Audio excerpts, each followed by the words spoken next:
여러분한테 비밀 하나 알려드릴게요.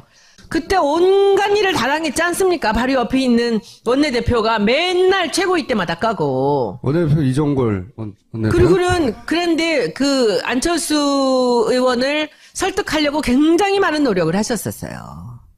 근데 이것도 문 대표님이 얘기하신 게 아니라 그 어떤 옆에 있는 분이 얘기를 해주셨는데 그 여러분들 기억나세요? 문 대표께서 그 안철수 대표 집에 찾아간 거? 예. 찾아갔죠. 찾아가서 뭐 했게요? 초인종을 눌렀죠. 네. 문 열었게요? 안 열었게요? 안 열었죠. 안 열었죠.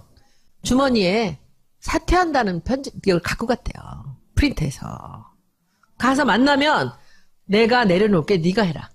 큰일 날 뻔했네. 근데 문을 안 열어줘서 안 주고 왔는데 아무 대안이 없었던 거예요. 이 상황에서. 저기 얘기 당도 하나 제대로 추스리지 못했고 당 와해 직전까지 그 순간에도 그 안철수 의원 말고 딴 사람들한테는 넘겨주지 않으려고 생각했던 거예요.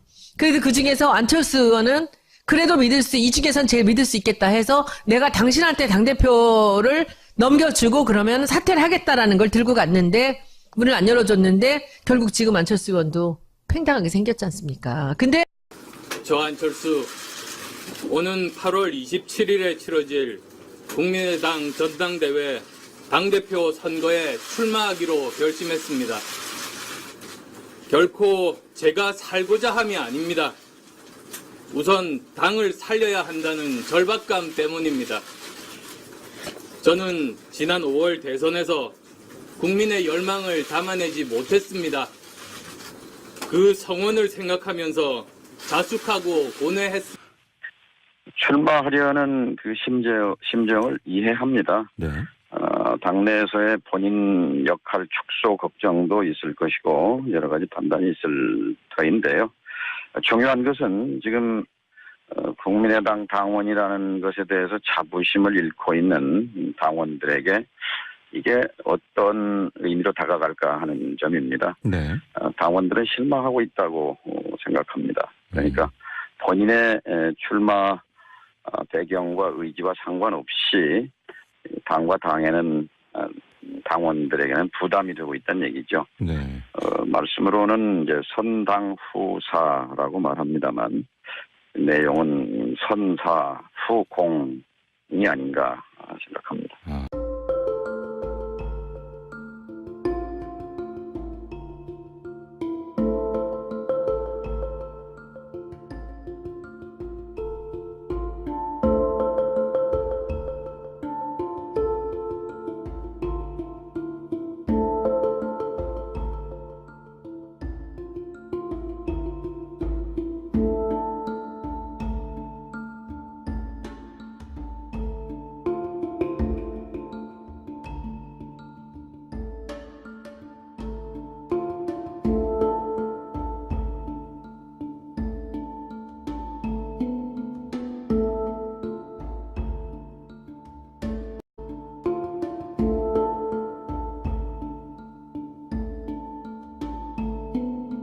여러분한테 비밀 하나 알려드릴게요.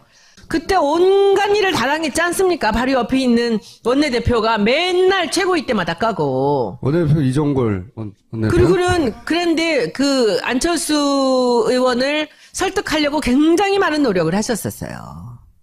근데 이것도 문 대표님이 얘기하신 게 아니라 그 어떤 옆에 있는 분이 얘기를 해주셨는데 그 여러분들 기억나세요? 문 대표께서 그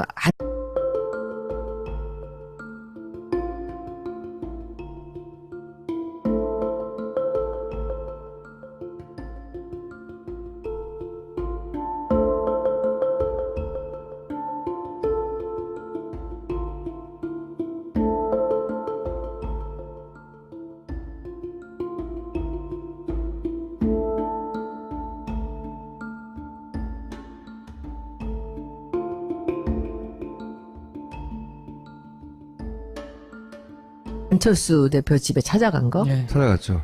찾아가서 뭐 했게요? 초인종을 눌렀죠. 네. 문 열었게요? 안 열었게요? 안 열었죠. 안 열었죠. 주머니에 사퇴한다는 편지 이걸 갖고 갔대요. 프린트해서. 가서 만나면 내가 내려놓을게 네가 해라. 큰일 날 뻔했네. 근데 문을 안 열어줘서 안 주고 왔는데 아무 대안이 없었던 거예요. 이 상황에서. 저기 얘기 당도 하나 제대로 추스리지 못했고 당 와해 직전까지 그 순간에도 그 안철수 의원 말고 딴 사람들한테는 넘겨주지. 살려야 한다는 절박감 때문입니다. 저는 지난 5월 대선에서 국민의 열망을 담아내지 못했습니다. 그 성원을 생각하면서 자숙하고 고뇌했습니다. 출마하려는 그 심정을 이해합니다. 네. 당내에서의 본인 역할 축소 걱정도 있을 것이고 여러 가지 판단이 있을 터인데요. 중요한 것은 지금 국민의당 당원이라는 것에 대해서 자부심을 잃고 있는 않으려고 생각했던 거예요. 그래도 그 중에서 안철수 의원은 그래도 이 중에선 제일 믿을 수 있겠다 해서 내가 당신한테 당대표를 넘겨주고 그러면 사퇴를 하겠다라는 걸 들고 갔는데 문을 안 열어줬는데 결국 지금 안철수 의원도 팽당하게 생겼지 않습니까? 근데 저 안철수 오는 8월 27일에 치러질 국민의당 전당대회 당대표 선거에 출마하기로 결심했습니다. 결코 제가 살고자 함이 아닙니다. 우선 당을